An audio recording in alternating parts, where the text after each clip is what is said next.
विकसित भारत के सपने का विजन देखा। बच्चों की आंखों में जो ललक थी कि देश को समझे और आगे बढ़े। और होम स्टे में एक माँ के हाथ का बना थैंक और मोमोज खाकर यह रियलाइजेशन हुआ कि अपनापन ना किसी भाषा का न किसी राज्य का मोहताज है। सड़क के खतरनाक मोड़ पर बाइक राइडर की मदद करना भले ही एक छोटी घटना हो, पर सीख बहुत बड़ी थी। सेवा ही सच्ची राष्ट्रभक्ति है। प्रधानमंत्री जी, मन की बात में एक बार आपने हम युवाओं को कहा था कि देश के सीमावर्ती गांवों में जाओ, वहां के लोगों से इंटरैक्ट करो और उनकी संस्कृति को अपनाओ।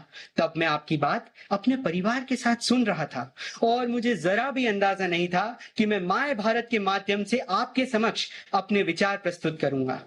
प्रधानमंत्री जी, आज ही मन की बात में आपने हमारे कारगिल विजय दिवस पर वीर सैलानियों को श्रद्धांजलि दी।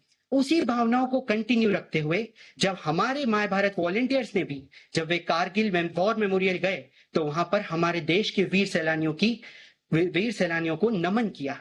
प्रधानमंत्री जी, देश के बुजुर्ग हमारे कहा करते थे पहले कि जितनी लंबी चादर हो उतने ही पैर फैलाओ। लेकिन प्रधानमंत्री जी, पिछले 12 वर्षों में अपॉर्चुनिटीज की जो दुनिया आपने रची है, उसने पॉसिबिलिटीज की चादर को इतना लंबा कर दिया है कि अब सपनों को समेटने की जरूरत ही नहीं है।